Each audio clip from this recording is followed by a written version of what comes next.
আসসালামু আলাইকুম ভিউয়ার্স, মহালক্ষীপাড়া গ্রামে এই সর্বপ্রথম একটি ব্যতিক্রমী উদ্যোগ গ্রহণ করেছেন আমাদের মহালক্ষীপাড়া গ্রামের কর্ণধার, যিনি হাদিয়া মানবিক ফাউন্ডেশনের সম্মানিত সাধারণ সম্পাদক অ্যাডভোকেট কামরুল হাসান সাহেব।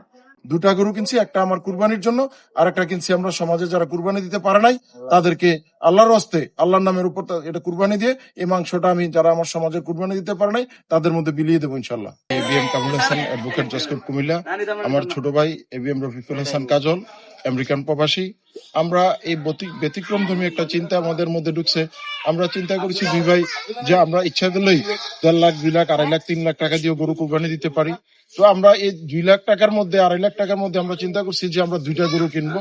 এর মধ্যে একটা গরু আমরা নিজেরা কুরবানির জন্য রাখবো, আর একটা গরু আমরা কুরবানি করে এলাকাতে আমাদের সমাজে এলাকাতে যারা কুরবানি দিতে পারে নাই তাদের জন্য আমরা এটা উপহার হিসাবে দিয়ে দিব।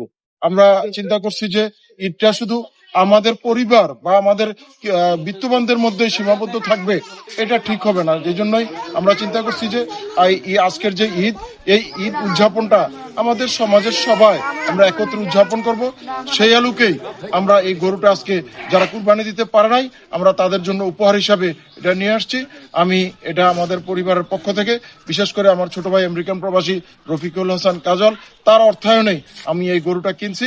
এটা আমরা আজকে সমাজে আমাদের পরিবারের পক্ষ থেকে কুরবানি করে এটা আমরা সমাজে যারা কুরবানি দিতে পারে নাই তাদেরকে এটা ইনশাল্লাহ বিলিয়ে দিব।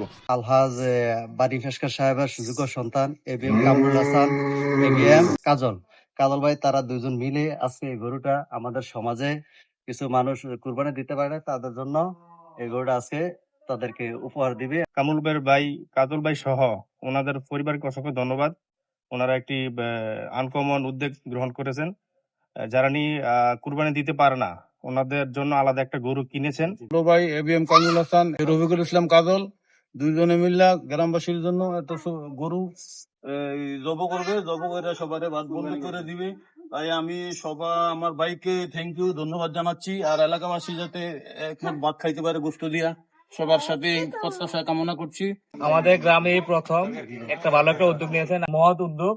আমাদের গ্রামে একটা সুন্দর একটা গরু উপহার দিয়ে যারা এবছর কুরবানি দিতে পারবে না, অসহায় আছে, তাদেরকে গরু যেন সবাই যেন বাইক করে খাইতে পারে গরুস্থ, তাদেরকে আজকে আমরা আমাদের সমাজের পক্ষ থেকে তারা সুন্দর একটা উদ্যোগ নিয়ে এই কাজটা করবে। তাদের সবাইকে ধন্যবাদ। অ্যাডভোকেট কামরুল হাসান সাহেব, এবিএম রফিকুল ইসলাম কাজল কাকা, এই দুইজন এই সমাজের এমন নীতি নির্ধারক। এই গরুটি শুধু উপহার দিচ্ছেন না, ওনারা প্রতিটা ঈদেই এই সমাজের দারিদ্র পরিবারগুলোকে বেছে নিয়েছেন। নিজে খোঁজ করে কার কি প্রয়োজন সেটা দেখেন এবং কি প্রত্যেকে ঈদে ওদেরকে অনুদান সহ আর্থিক অনুদান দিয়ে থাকে। তাদের যে অনুকরণীয় যে সমাজের কাজগুলো রয়েছে এগুলা দৃশ্যমান না হলেও আমরা সবাই জানি ওনারা কি করছেন। এই সমাজে এই সমস্ত মানুষগুলো থাকা খুবই দরকার, না হলে প্রতিটা সমাজই ভেঙে যাবে। এই মানবিক মানুষগুলো, বিশেষ করে আমাদের অ্যাডভোকেট কামরুল হাসান সাহেব এবং কি এবিএম রফিকুল হাসান কাজল সাহেব, এই দুই ভাই এই সমাজের জন্য অনেক কিছু করেছেন। আলহামদুলিল্লাহ, ওনাদেরকে আমি অসংখ্য ধন্যবাদ জানাচ্ছি।